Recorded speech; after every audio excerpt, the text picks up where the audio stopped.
Yo, what's going on, everyone? It is your boy Xbig Chris X. Today I have a quick little game on Hijacked for you. I feel like I'm kind of flooding you guys with Hijacked. I know, I'm sorry. But, you know, this is just the gameplay I wanted to get out there. And this one actually kind of fits most with what I want to talk about. And what I do want to talk about today is playing against people that are better than you or are subpar. They're not the worst people ever you've played, but they're pretty decent. So more along the lines of is playing against noobs good or bad? Now there is some noobs in this game. It's pretty split down the middle though. There's I'm a good player, I guess. If you just look at your rank, I mean, I'd be considered a good player, based on rank only. And some of them have good players, but yeah. So now my ending KD for this is 20. I think it's 25 and 8, and usually I like to go 25 and 5 is a good one. I think that's exactly a 3.0 KD, or maybe a 4.0, or I think it's closer to 4. And I think this one's like 369, and I'm basing this only off KD because I know to some people that's really important. I, for one, in Black Ops, at least in all the Call of Duties, I like to retain a 1.5 KD if possible.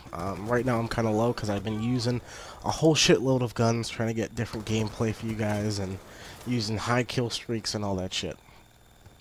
But anyway, so yeah, facing against noobs is fun. It is really fun, but on the basis of, is it good to play against noobs all the time? No, because you're gonna think you're better than you actually are.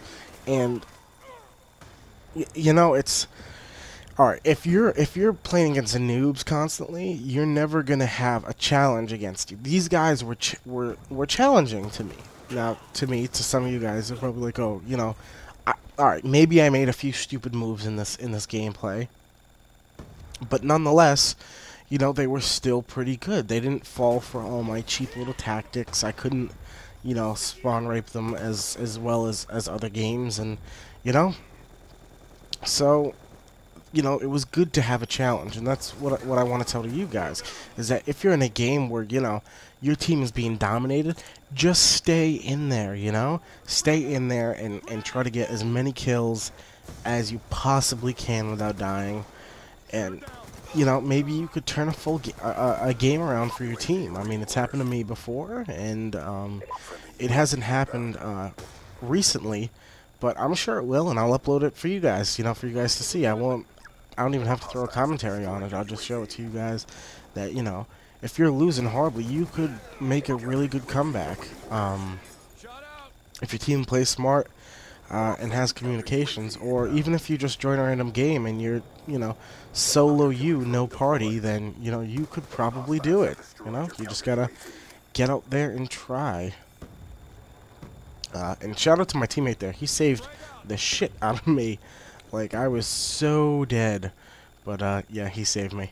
So that's kind of like a little tip to you guys. If you guys want to get better, playing against noobs is fun, but that's like playing the AI bots in combat training on, like, super easy mode, because, they don't totally get it. Maybe one noob will kill you every now and then, but it's nothing that you're gonna seriously worry about. So yeah, that pretty much sums up this commentary. I know the commentary, the actual video isn't over. We still got a few, through 30 or 40 more seconds here. And any other thing that I can think of to tell you guys is that, when you're playing the challenging players, try using, like, have one really beast, setup. I mean, every gun is pretty well balanced in Black Ops 2, but have a setup that just dominates. That way if you do go against harder players, you can, you can at least have somewhat of a gun advantage, but if they are legit good players, then, yeah. So that's really all I have to say. If you guys enjoyed, please, like the video, and if you guys really enjoyed and like my content, hit that subscribe button. And yeah, I'll talk to you guys later. Thanks very much for watching. This has been Big Chris X. Bye. Gentlemen.